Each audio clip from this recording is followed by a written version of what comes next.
Summer in the City, which this year is from the 12th to the 14th of August, is only 1 week away. This is going to be my biggest gathering yet, with over 1,600 people confirmed as attending on Facebook. What I saw on the groups and on the event page was that for a lot of you it's your very first gathering, so I thought I'd use over 20 gatherings worth of experience to give you guys a hand. This is my 7-step survival strategy for Summer in the City. Step 1. Travel!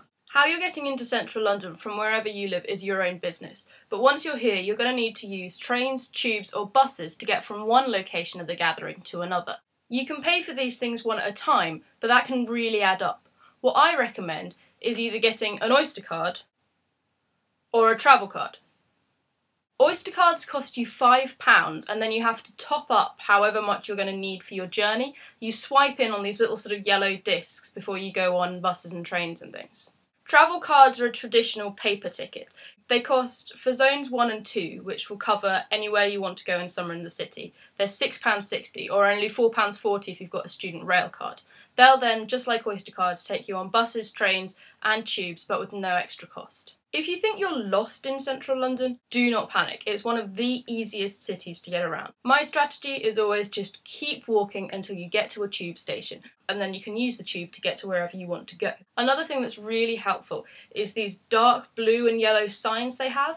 These all have a little map of the immediate local area, which can help you to find the nearest train station. Step 2. Arriving at the gathering. If this is your first gathering, especially if you're coming by yourself, then meeting up with a group can be the hardest thing. We will be so obvious though, because there are going to be loads of people and loads of people wearing these shirts.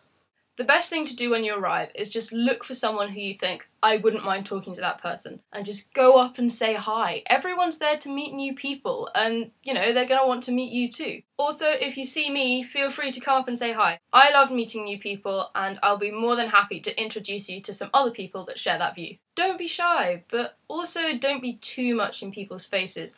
Ask them before you bring your camera out, and remember that not everyone is really huggable. On the topic of hugs, all hugs at Summer in the City are free. You do not need a sign. As for what will happen during the day, there'll be a lot of hanging out and just general chatting. There'll no doubt be some music, maybe some people filming collabs or playing games and having a good time. Step 3. Food. At some point you will get hungry, but don't worry, everyone does. If you think, oh, I'd really love to go and get some lunch now, then just tell everyone. It'll be really easy to get a small group together, and then there are loads of different options, including some really cheap ones for places to eat in London. You should also feel free to bring your own food, or, you know, make a cake, bring biscuits, whatever, but do be prepared to share.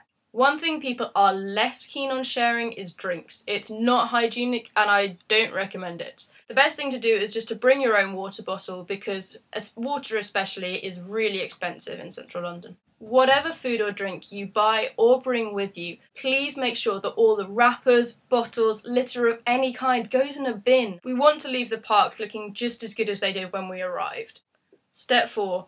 Partners are people too.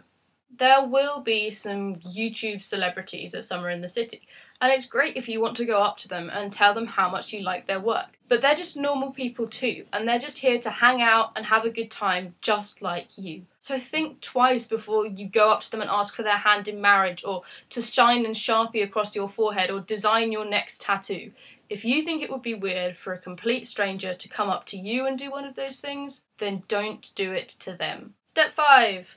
Self-promotion. Letting people know about your channel at Summer in the City is a great idea. If you've got a brilliant idea for a video but you want to thrash it out, then Summer in the City is a YouTube gathering, so it's the perfect place to do it. But don't shove your YouTube insight data down other people's throats. It's not all about subscriber count or ad revenue. People will want to get to know you, not just your channel name.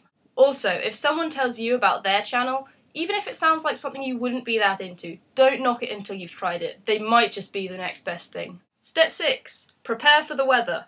Whatever the weather looks like in the morning, it could have changed completely by the afternoon. Do bring an umbrella, because even if it doesn't rain, it can make a great sun shield. You can chase away pigeons with it. You can even use it for a sword fight. Also, especially if you're going to the gigs in the evening, bring an extra layer with you. You're really going to appreciate that hoodie or that cardigan if you're coming out at like 11 o'clock and the temperature has really dropped. Another quick tip, avoid wearing white trousers. You're going to spend a lot of the day sitting on grass, and that grass might be wet. And step 7, make sure that everyone has fun. The point of Summer in the City is to get together, meet new people who all have a common interest in YouTube, and have a great time. But as well as making sure you have a great time, you need to make sure that everyone else does too. There are going to be loads of different people there who will have different interests, different views, and live very different lives from you. But you need to remember to be accepting of everyone. There is never an excuse to slag someone off just because of something they believe in.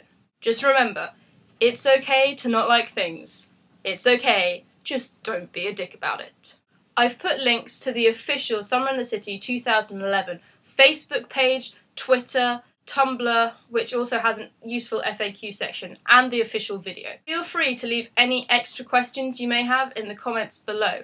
And also, if you want to know more about what it's like to be at a gathering, then visit my Me and Other Places playlist, which I've also linked below.